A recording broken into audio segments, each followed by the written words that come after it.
За тэгэд илжиж байгаа асуудалтай шууд холбоотой санал хэлье гэд. Өнөөдөр хууль зүйн дотоод хэргийн сайдаар томилогдохоор нэр дэвшээд орж ирж байгаа Баттөмрийн инквери гишүүнийг бол ерөнхийд нь бол энэ хууль зүйн салбар нийт ард түмэн бол бас нэг шудраг хүн юм байна гэж ерөнхийд нь төсөөлөд байгаа. Би хувьдаа бол сонгуульд нэр дэвшиж явах үеийнх нь урианаас бол танина. Хүнээр нь биш би урайтай нь анх танил болж ирсэн. Өөрөөр хэлбэл хуулийн хулгайтай тэмцэнэ гэж та сонгуульд урай барьж орж ирж байсан. Тэгэхээр маш товч тодорхой оновчтой урай гэж олон нийтийн чиглэлээр ажилтдаг хүний хувьд бол хойшоож харж ирсэн. Гэхдээ энэ урайгаа хэрэгжүүлэх нь хэр бодиттой болдог гэж бодож ирсэн. Ялангуяа ардын нам засалж явах энэ цаг үед. Харин танд одоо энэ урайгаа хэрэгжүүлэх түүхэн боломж гарч ирж байна. Түүхэн боломж шүү. Өөрөөр хэлбэл та бол одоо энэ томилгоо таныг эсвэл ардын баатар болгоно. Эсвэл ардын мянгуужин болгоно. Яг гэвэл та хэлсэндээ хүрээд шудраг ёсыг тогтоодгүй мэхэд тодорхой асуудлыг шийдээд энэ хүмүүс танаас зарим тодорхой асуудлыг шийдгээд байгаа нь таны дор засгийн газрын мэдэлд авилгатай тэмцэх цагдаагийн газар тодорхой эрх мэдлийн одоо хүчний байгууллага байгаа учраас ингэж итгэж хараад байгаа байхгүй. Тэгэхээр энэ асуудлаа эцэслэх юм бол таны нэр ард түмний дунд бол баатар болж үлдэнэ. Хууль зүйн сайдын томилгоо бол энэ засгийн газрын амин сүнс шүү. Энэ засгийн газар тогтохгүй юу гэдэг бараг таны энэ томилгооноос хамаарна. Үнэхээр ерөнхий сайд хэлээд байгаа тэр Буртагийн уулуурхай эдийн засгийн бөглөө болоод бол эргэлтэнд оруулъя гэдэг шүү дээ. Тэгэхээр өнөөдрийн манай эдийн засгч нь 30 их найдад эргээд байгаа юм бол шинэ гарц, орлогын гарц нээх гэдэг юм шүү. Тэгэхээр энэ бол таны томилгоотой шууд хамааралтай юм шиг харагдаад байгаа. За тэгээд дөрвөн тав бол нэлээд ноцтой юмуд хэлсэн. Үндэсний аюулгүй байдлын 3 гишүүний нэг нь гадаадын байгууллагын гадаад улсын одоо хараанд байна. Ийм хүмүүс Монгол улсыг толгойлох эрхгүй гэдэг. Энэ бол маш ноцтой асуудал шүү дээ.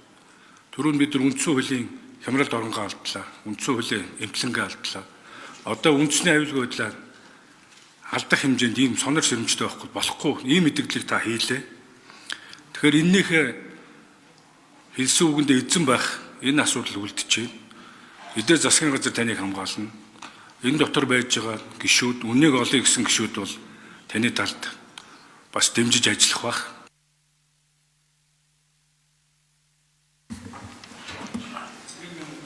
Нэгэмсэн үү? За, 1 минут нэмж тодруулъя. Өргөтөө ажиллахыг хүсэж байна. Үүний төлөө нам харгалцахгүй гишүүд таныг дэмжих баха гэж бодож байна. За, хууль зүйн сайдын хувьд бол нөгөө нэн яаралтай гормоор их хурлд оруулж батлуулах хууль байна уу? Тухайлбал та хууль зүйн сайд хийж байхдаа хүний эрхийн тухай багц хуулийг санал болгоод батлуулж чадаагүй гэж ойлгосон.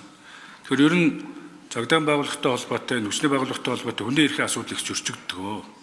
Тэгэхээр их хурлаар нэн даруй оруулж ийн хүний эрхийг хамгаалсан энэ хуулиудыг батлуулах хүний эрхийн тухай багц хуулиас өөр ямар хууль байна вэ?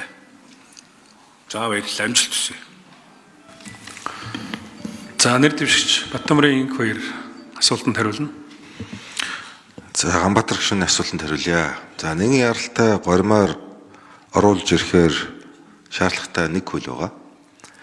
Тэр нь 2023 оны 11 сард миний бие хууль зүйн дотоод хэргийн сайд байхдаа улсын их хурлд өргөн мэдүүлж шүүх байгуулах тухай хуулийг өргөн байрж батлуулсан байдаг. За, энэ дотор Монгол улсад анх удаа гэр бүлийн шүүх гэдгийг байгуулсан. За, ингээд гэр бүлийн шүүхийг 2026 оны 1-р сарын 1-ээс үйлчлүүлэхээр дагаж мөрдөх журмын хуулинд нь бичсэн байгаа. За, одоо Монгол улсад гэр бүлийн шүүх одоо байгуулагдахад ердөө 2 сарын л хугацаа байна. За, шүүгчд нь томилогддог байгаа. Байр савны асуудал байгаа. Мөн гэр бүлийн шүүхийн хэрэг маргаан хянан шийдвэрлэхтэй холбоотой процессыг процессыг журамсан хуулийн төсөл улсын их хурлд өргөн баригдаагүй байгаа. 2 сарын дараа ажиллах тэр шүүхийн хэрэглэх хуулийг нь одоо улсын их хурлд бариагүй гэж. Тэгэхээр хамгийн одоо хоолоон дээр тулцсан асуудал бол би энэ асуудал байгаа гэж үзэж байгаа. Тийм учраас нэгэн яаралтай гормоор энэ асуудлыг улсын их хурлд бас шийдэж Монгол улсад гэр бүлийн хүүхдийн асуудлыг шийддэг дагнсан шүүхтэй болохын төлөө ингэж байгаа. Ягаад тэгэхээр хүүхдэд харьцна гэдэг бол хүүхдийг мэдэрдэг, ойлгодог. Гэр бүлийн харилцаа гэдгийг ойлгодог. Энэгээр мэрэгссэн ийм хүмүүс байх одоо шаардлагатай. Өөрөө нүд нь улаанаараа эргэлзсэн галзуу солиотой хүн гэр бүлийн хэрэг маргаан шийдэж болохгүй. Тодорхой зөвхөн одоо эрүүгийн хэрэг хүнд хэрэгүүдийг шийддэг байсан хүн тэр хүүхдийн сэтгэл зүйг ойлгож шийдэхэд түүхтэй.